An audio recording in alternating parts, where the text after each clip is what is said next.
저는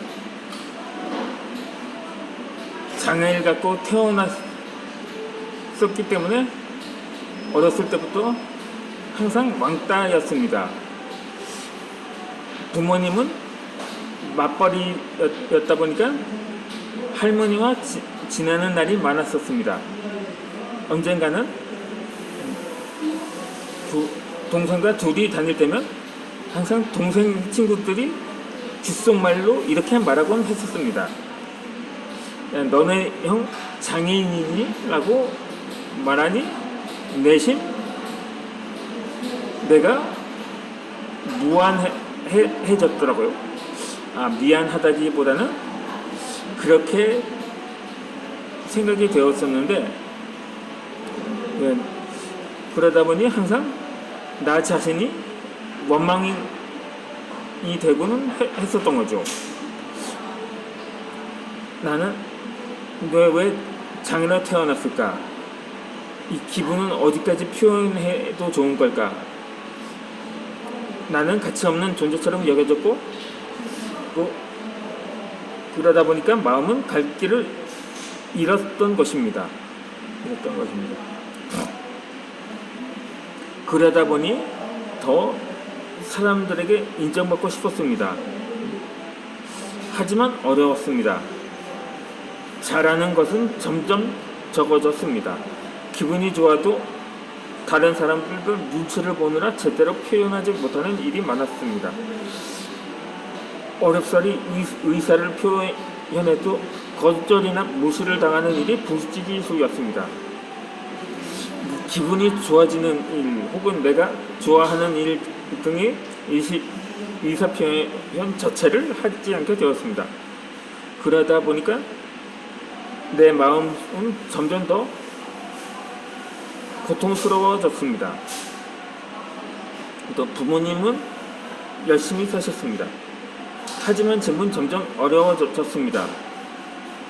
그러다 보니까 제가 고등학교까지는 그럭저럭 패스할 수 있었는데, 당시 가정 형편으로 인해서 대학은 언강생심이었기에 결국 어머니께서는 독실한 기독교 신자였던 어머니의 추천으로 신학교에 들어가게 되었는데, 이마저도 자퇴를 할 수밖에 없었던 거죠.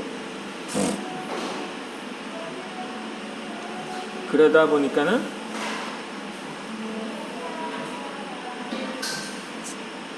주변 사람들은 자신이 얼마나 불행한지를 웃으면서 자랑했을 정도였습니다. 스스로 자신의 인생을 비하하고 조소했습니다. 원하는 것을 이야기하면 꿈은 원래 이루어지지 않는 것이라고 했습니다. 또 어떤 교회 목사님께서는 이렇게 말씀을 하시더라고요. 그렇게 꿈은 하나님이 주시는 꿈이 있고 마귀가 주는 꿈이 있다고 하더라고요. 그렇다고 하나님이 주시는 꿈이라고 다 좋은 것도 아니고 마귀가 주는 꿈이라고 다 나쁜 것도 아니라고 하셨더라고요. 그래서 나는 더 혼란스러웠던 거죠. 아니 어떻게 그럴까 하는 과연 아이러니한 생각이었을 뿐이었던 거죠. 그러다 어머니께서 출석하시는 교회에 다니기 시작했습니다. 그러니까 제가 원래 유치원에 요즘 주일학교라고도 말하는데 당시 교회 부설 유치원이었거든요.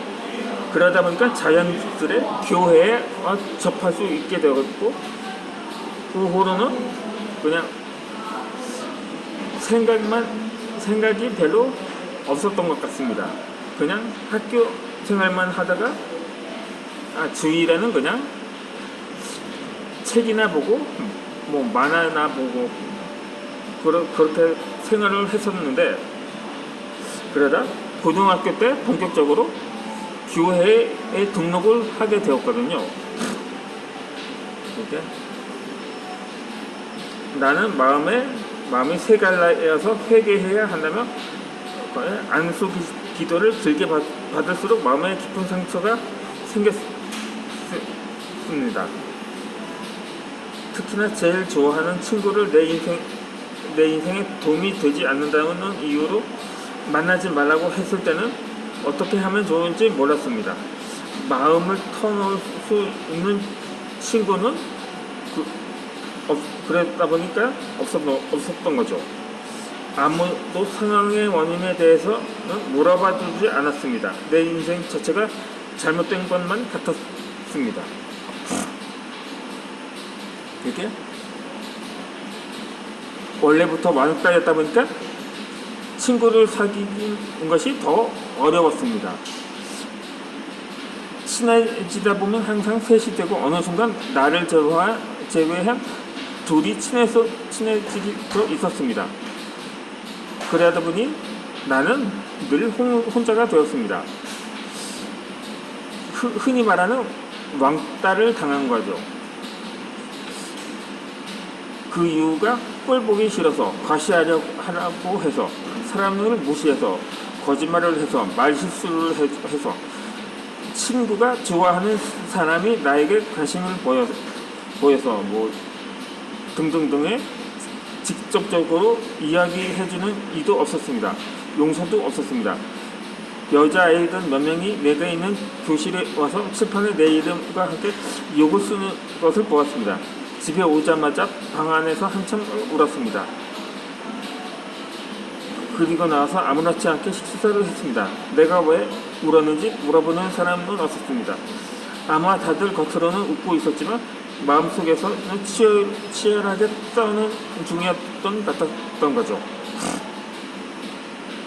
그래도 심지어 여자아이들한테서까지 무시당하는 기분이었던 거죠.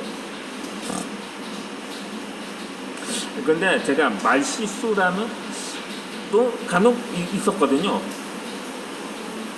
그러니까는 제가 발음이 부정확하다 보니까 감사를 감자로 발음이 되고 통으로 발음하기도 하기 때문에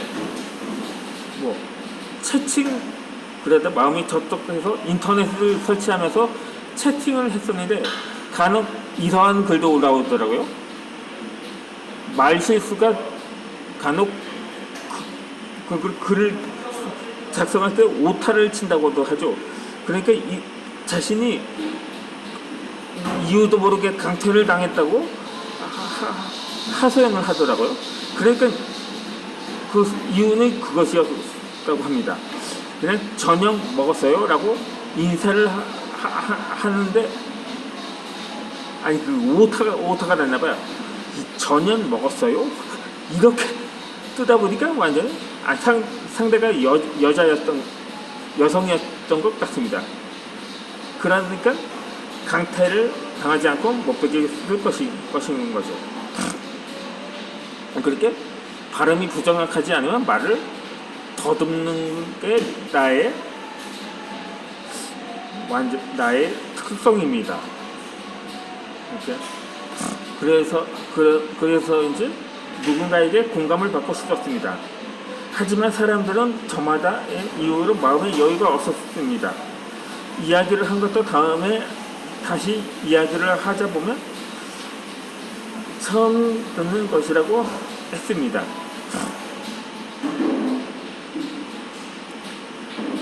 그래서 책을 읽기 시작했습니다. 사실 책은 이전에도 읽었습니다. 하지만 의미가 달라졌습니다. 책 속에 있는 인물들을 통해 공감과 위로를 얻기 시작한 거죠.